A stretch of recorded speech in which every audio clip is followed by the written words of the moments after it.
ओम शांति। आज सुनते हैं 27 नवंबर 87 की अव्यक्त मुरली। आज की मुरली का टाइटल है बेहद के वैरागी ही सच्चे राज ऋषि।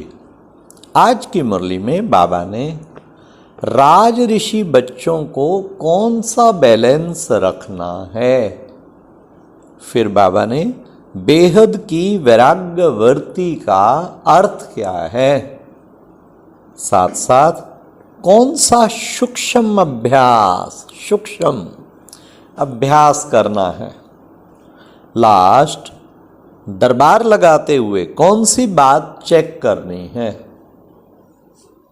तो आज बाबा ने बार बार वैराग्य वृत्ति का भी और अधिकारीपन का बैलेंस फिर अभी एकदम वैराग्य में स्थित हो जाए, उठ जाए, और फिर अभी अधिकारीपन का नशा।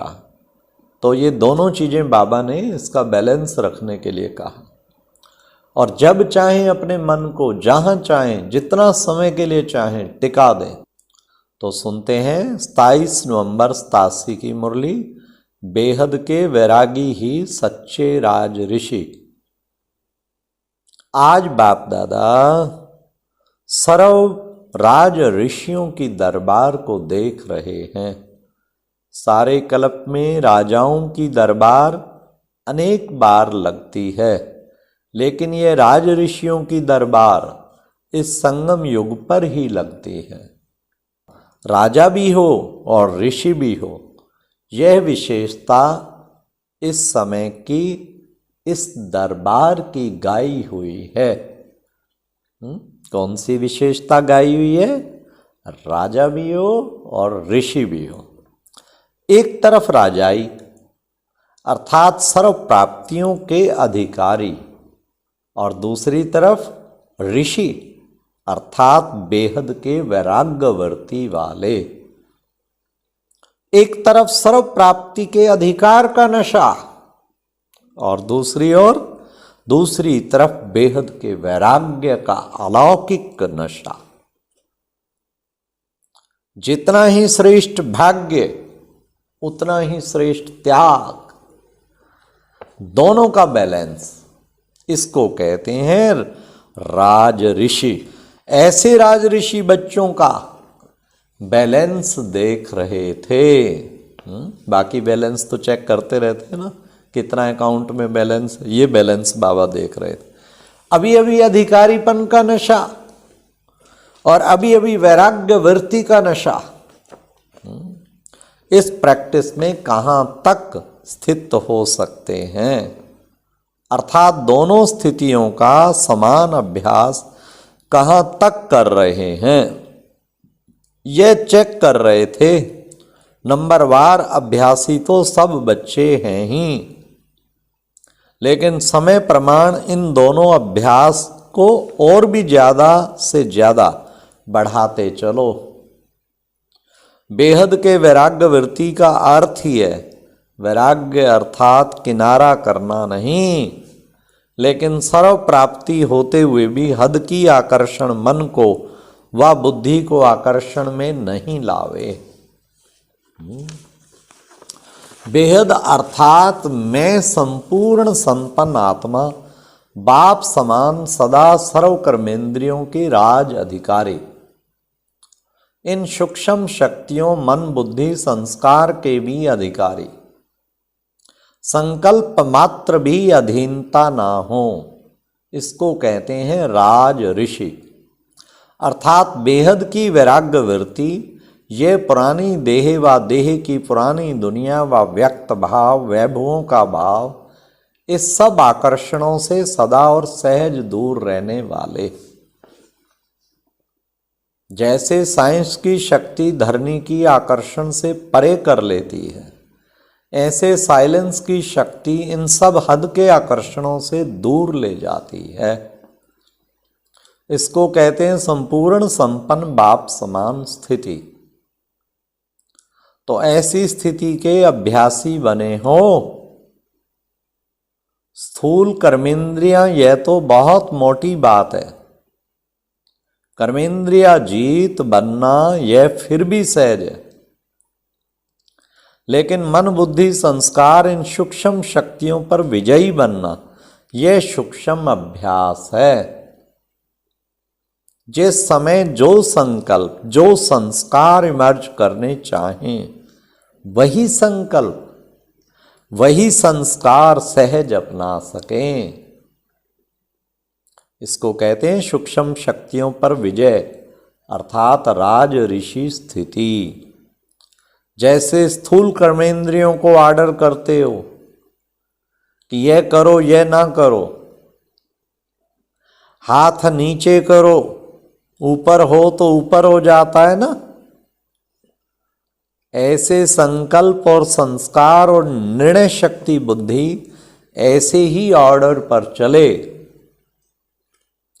आत्मा अर्थात राजा मन को अर्थात संकल्प शक्ति को ऑर्डर करें कि अभी अभी एकाग्र चित्त हो जाओ,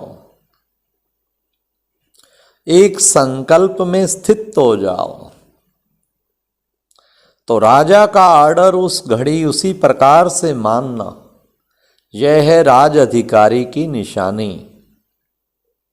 ऐसे नहीं कि 3-4 मिनट के बाद मन माने, या एकाग्रता की बजाय हलचल के बाद एकाग्र बने, इसको क्या कहेंगे?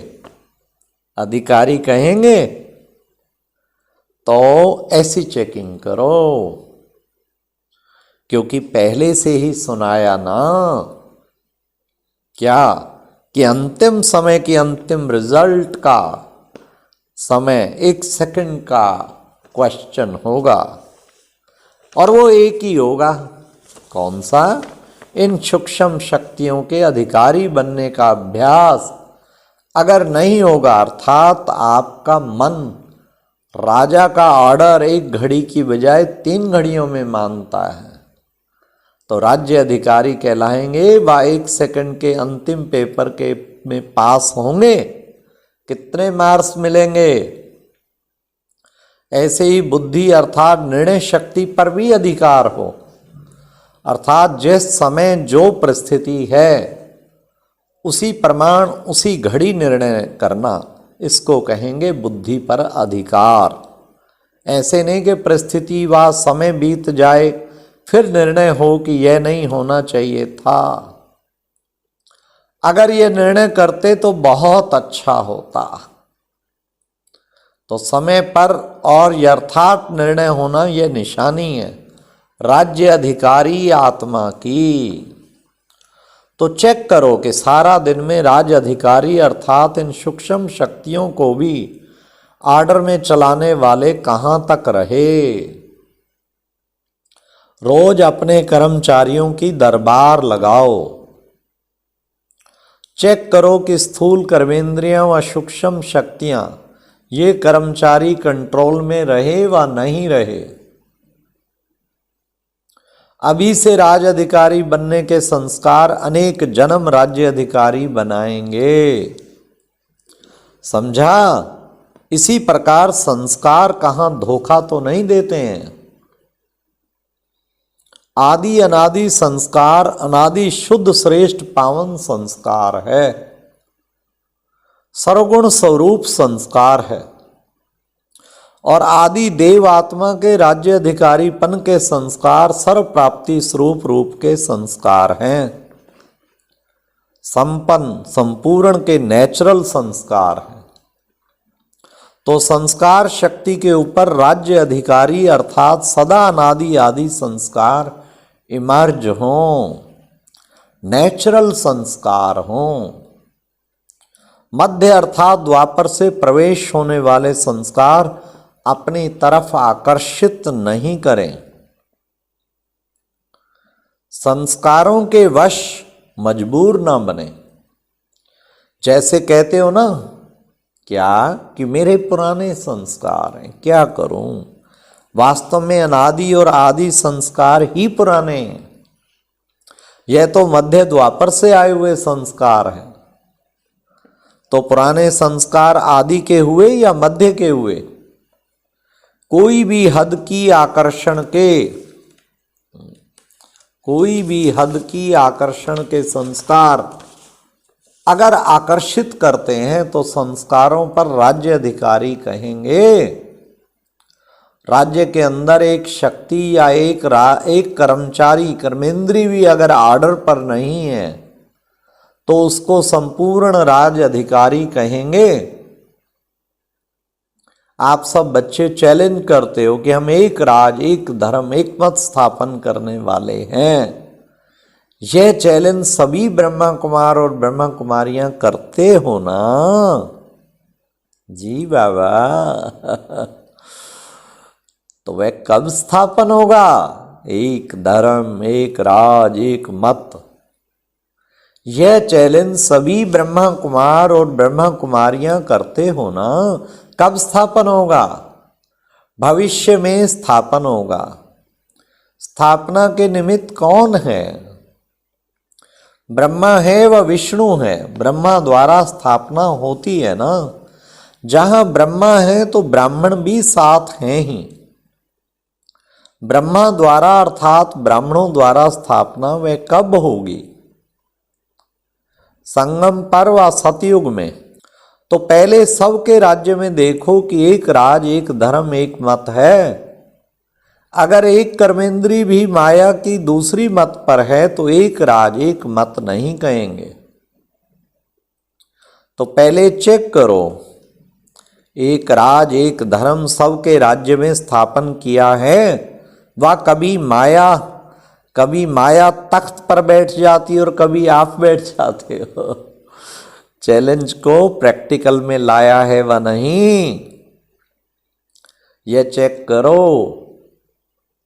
चाहे अनादि संस्कार और इमर्ज हो जाएं, मध्य के संस्कार तो ये अधिकारीपन नहीं हुआ ना। तो राज्य ऋषि अर्थात सर्व के राज्य अधिकारी, और राज्य अधिकारी सदा और सहज तब होगा जब ऋषि अर्थात बेहद के वैराग्य वृत्ति के अभ्यासी होंगे। वैराग्य अर्थात लगाव नहीं, सदा बाप के प्यारे। यह न्यारापन ही प्यारा बनाता है। बाप का प्यारा बन, न्यारा बन कार्य में आना, इसको कहते हैं बेहद के वैरागी।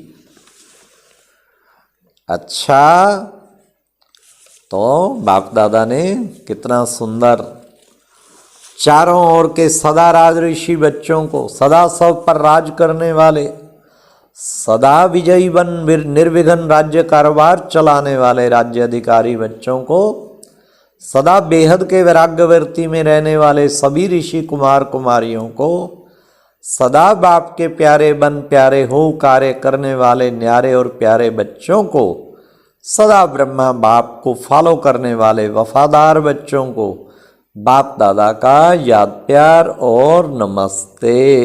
ये एक प्रेरणादायक वीडियो है, जरूर देखें, कोई भी मिस ना करे।